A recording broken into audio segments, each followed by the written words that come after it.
Friends, कैसे हैं आप लोग। आज हम लोग पढ़ेंगे MAHN यानी master of arts in Hindu studies, जिसमें आज पढ़ेंगे MHN 004 के खंड 3 में इकाई 4 पंच महाभूत की अवधारणा में आकाश शब्द की उत्पत्ति। तो वीडियो स्टार्ट करने से पहले जो भी फ्रेंड्स हमारे चैनल पे नए आए हैं कृपया चैनल को सब्सक्राइब कर ले और बेल आइकन को प्रेस कर दे, ताकि जो भी लेटेस्ट वीडियो हमारे चैनल पे आए वो सबसे पहले आपको मिल सके। तो आइए ज्यादा टाइम को न लेते हुए चलते हैं अपने टॉपिक पर।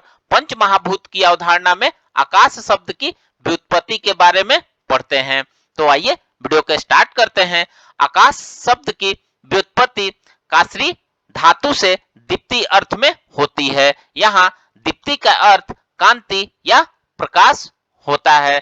छांदोग्योपनिषद में कहा गया है कि यहाँ प्रकाश रूप सत्य संकल्प को आकाश आत्मा कहा गया है। जब शुद्ध चेतन तत्व में सत्य संकल्प हुआ तो भास्वर था।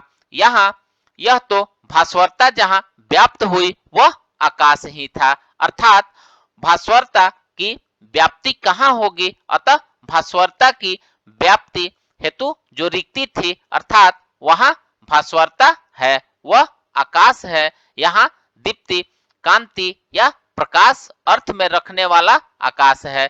वैदिक साहित्य में सृष्टि उत्पत्ति के संदर्भ में कहा गया है कि जब असत या तो कुछ नहीं था, जब असत से सत हुआ तो इस सत्य ब्रह्म का प्रकाश चारों ओर फैलने लगा। प्रकाश फैलने के साथ साथ रिक्तियां व्याप्त होती गई। यदि प्रकाश न हो तो यह ज्ञात नहीं हो पाएगा यहाँ रिक्ति है या नहीं। अतः आकाश शब्द की व्युत्पत्ति कासरी धातु से दीप्ति अर्थ में कहा गया है।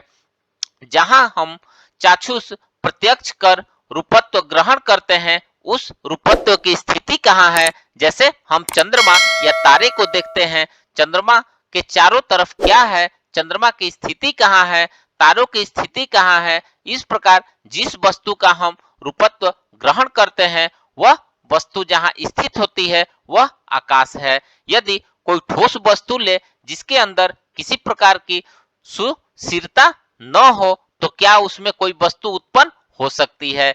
जैसे एक बीज डालकर ऊपर से पसारादि से इस तरह ढक दिया जाए कि बीज की स्थिति तक वायु पानी दोनों जाए, परंतु उसके अंकुरण स्थान विशेष पर रिक्ति समाप्त कर दी जाए तो बीज से सस्य की उत्पत्ति नहीं हो पाती, क्योंकि किसी भी वस्तु की उत्पत्ति वही हो सकती है जहां आकाश है।